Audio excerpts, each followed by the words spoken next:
Okay, this is for a Goodwin TV, David Pipe at Pond House. Thank you very much for giving me a bit of your time to have a chat here. Great to have you here, Simon. Thank you very much. It's very kind of you. So you were brought up in as everybody knows, a family steeped in horse racing, and your dad was at the height of the fame when you were growing up. What's the sort of first recollection that your family was a bit special and life was slightly out of the ordinary? I suppose when he started, Dad started training quite slowly. Obviously, he didn't have many horses, and it took a while for the winners to start coming in. And to start with, every time we had a winner, they'd give me a toy of some, buy me a present. And then suddenly he started to get a double, a treble, 4 winners in a day. The presents stopped. And at that stage, I think I sort of realised that this isn't the norm, but my father was making it the norm. Was it always assumed, or did you always assume that you'd be involved in some way, or was there like a bit of rebellion as a youngster that you weren't going to do this? Well, no, I mean, I didn't pay enough attention at school as I should have done, as your parents tell you to, but you don't. Mum and Dad never pushed me into it, but and I didn't really have much interest till in the teens, and then suddenly I saw Peter Scudamore having victory at one of the races, and I thought I wouldn't mind having a go at that. Initially, trying to be a jockey, even though I was 6'5". Oh yeah, of course you rode in point to points.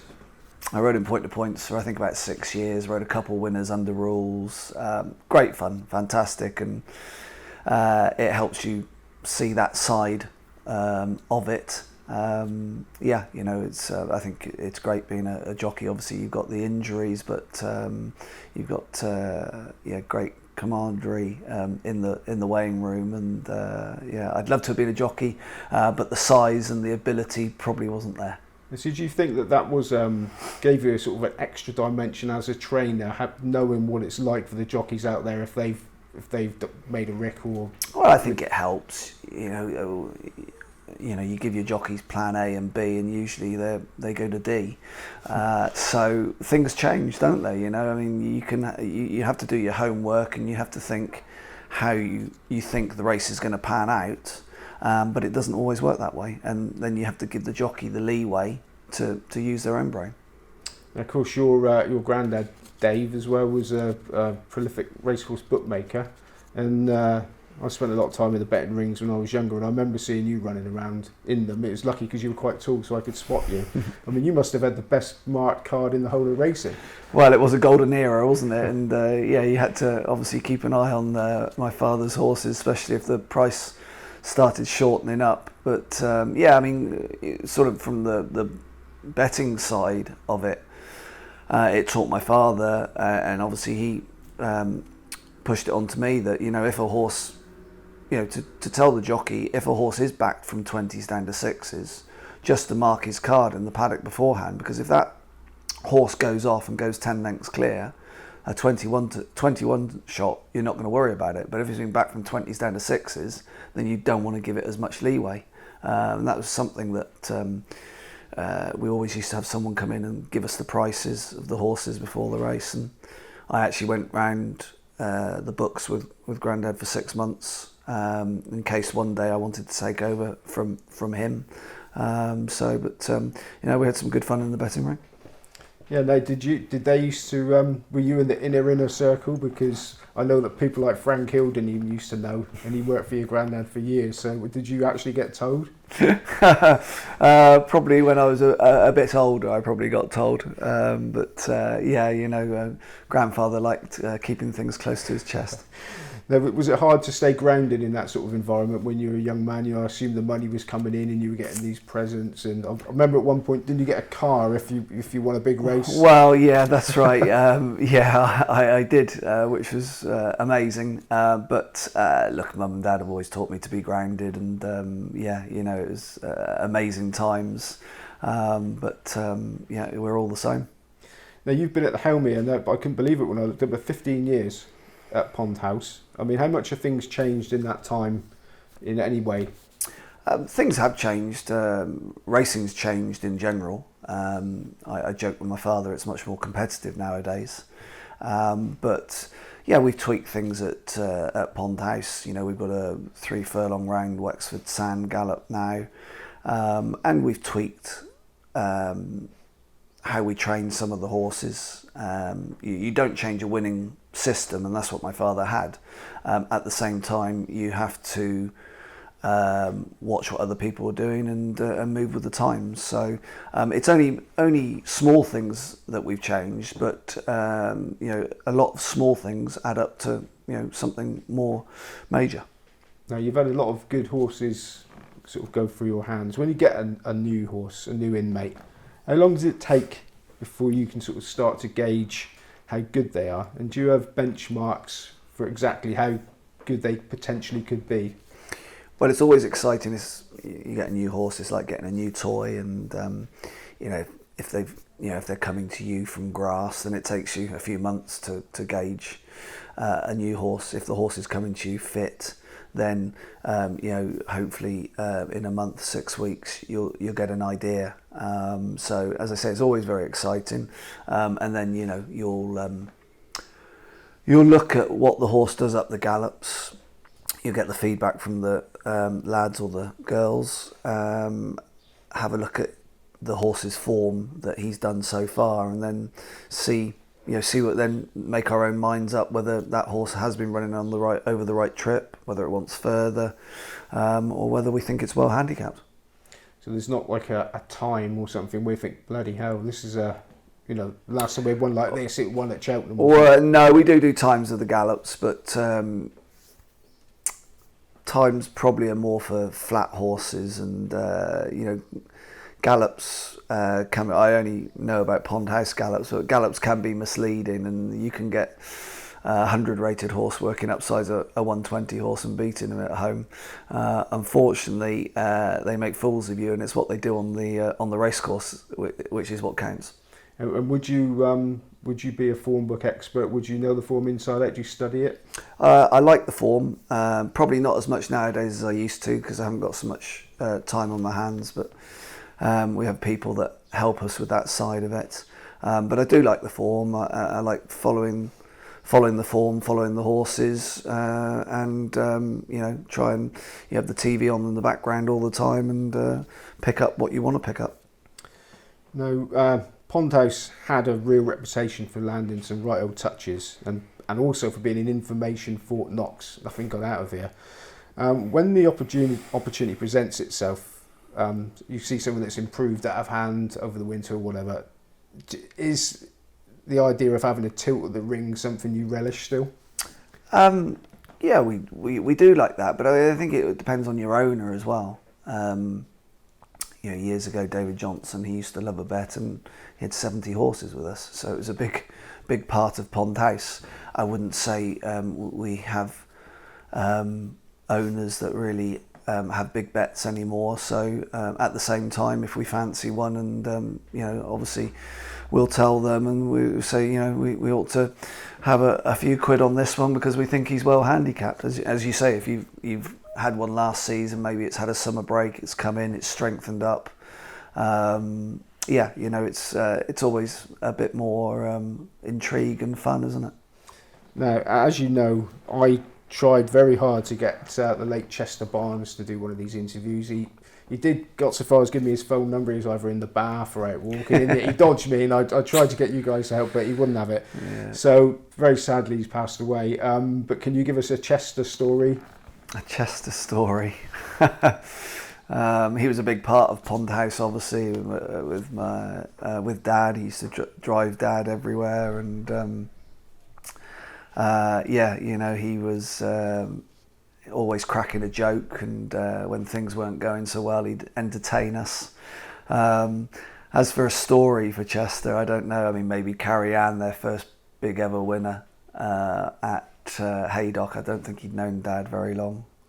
You know, and they backed it at 66-1, and he went back to Dad. He said, they never changed the price. You know, they just left it at 66-1. Dad said, we'll go back and have more on. And I believe that they drove Carrie Ann up there in the trailer that day, and they were coming back in the Range Rover with buckets full of cash. So that was, I think Chester was hooked after that. He thought it was easy.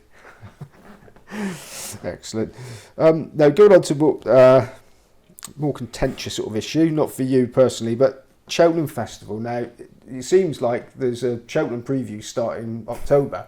I mean, is too much emphasis placed on the Cheltenham Festival, do you think, for jump racing nowadays?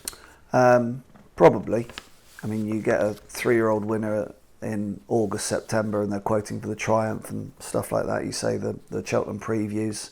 There probably is too much emphasis on Cheltenham, but they've done an extremely good job to do that. Everyone wants to win at Cheltenham, like every tennis player wants to win at Wimbledon. It is what it is. There's lots of other good meetings around, but at the same time, there's no winner like a Cheltenham Festival winners. And how much would you, as a yard, focus on it, and from how early in the season? Well, you're always looking all year round at possible horses that might develop into Cheltenham horses, and some will disappoint you. Others that you, at the start of the season, hadn't actually thought they might be a Cheltenham horse, improve and improve and improve. Once again, Cheltenham sort of handicaps have changed over the years now. I mean, you have to be rated very high to get in these handicaps. So you could say not quite as well, or not quite as easy to get one as well handicapped as it used to be years ago. So but as I say, Cheltenham is the be all and the end all to some people. And what's your opinion on the mooted 5-day festival? Would that be something you'd approve of? Well, it was inevitable it was going to happen, and 5 days, 6 races a day, and then it'll be 5 days, 5 days, 7 races a day, like Royal Ascot. So I can't say I really agree with it, but it was always going to happen. Okay, now you say you focus a lot on Cheltenham, but what would have been your most satisfying winner, and why? Probably Well Chief. Well Chief was a very good horse for my father, who won at Sandown at the end of the season. I can't remember the year now, but he then had a tendon and was off for over 20 months, and came back and won at Newbury first time out in the Game Spirit, I think it was, beat Ashley Brook by about 11 lengths, and a very good horse, and it was just great satisfaction to number one, get him back to the racetrack, and number two, that he retained his ability and we had him fit enough to show what a good horse he was that day. One of my favourite races is the Tingle Creek, when actually Well Chief got beat, and it was him, Azertia Top and Moscow Flyer. I just thought 3 top class 2 mile chasers, and that was one of my favourite races to watch. You know, you've had some very flamboyant, famous sort of owners come through this yard. But I mean, I know at least one syndicate of enthusiasts that have got a horse with you. Is syndication sort of something that is the future, do you think, of racing? And is that something you sort of encourage?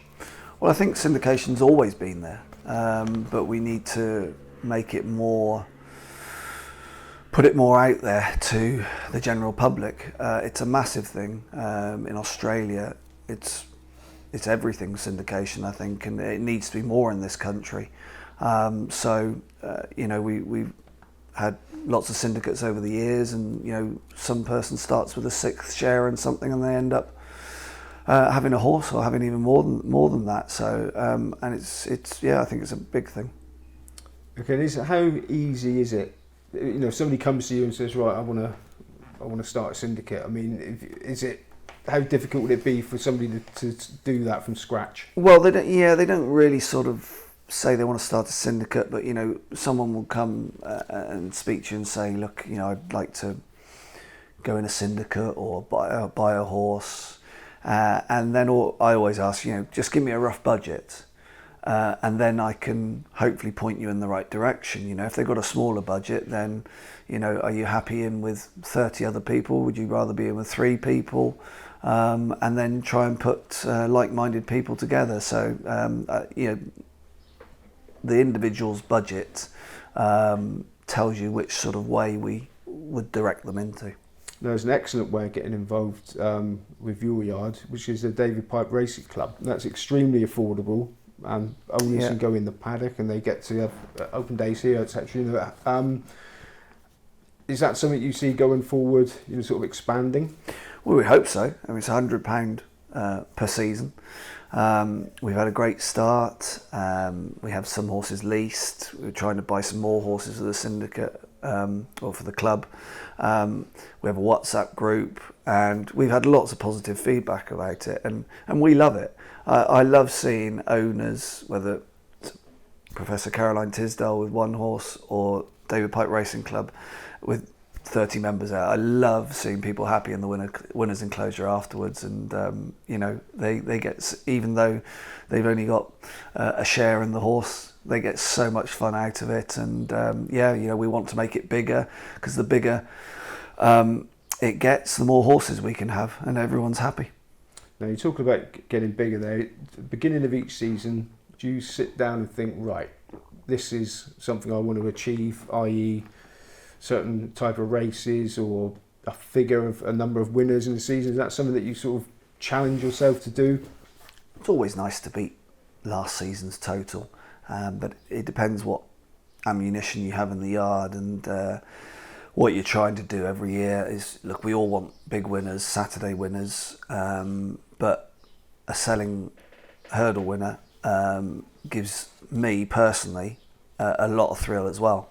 So as a trainer, I believe you're looking to strengthen your squad, and that's what you're trying to do every year. And unfortunately, you buy some horses and they don't work out how we hope they would do. So sometimes you have to move some on and keep, as I say, trying to strengthen your squad like a football team would. Okay, and have you got a figure in your head that you're not going to tell anybody? Or... What, for this year? Yeah. Oh, I think I'd be very happy if we got to 50 this year. So it's very competitive out there.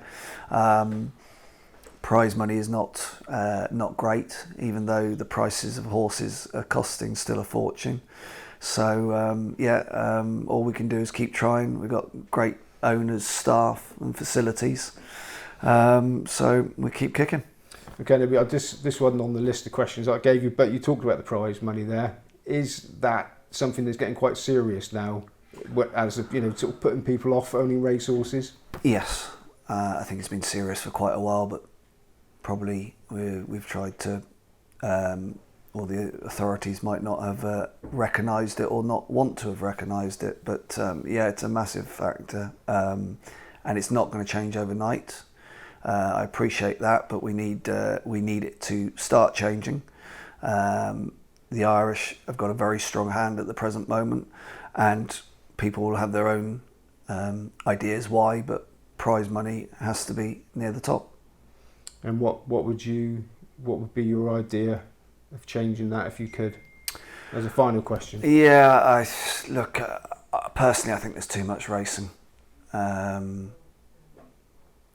I think sometimes less is better, or less is more. Is that what they say? This is we're in the summer now. This is the flat time of year, really. Summer jumping was brought in for smaller trainers, I believe, at the very beginning, and everyone's obviously doing it, as you would, because there's the opportunities there. And race planning and program book. There's so many different things, and I'm afraid I'm not brainy enough to answer all those questions. But hopefully, people need to pull together. If they want racing to work, they need to pull together. I believe they pulled together when the virus started, COVID started. I'm not sure if they're pulling as much together as we're hopefully coming out of COVID.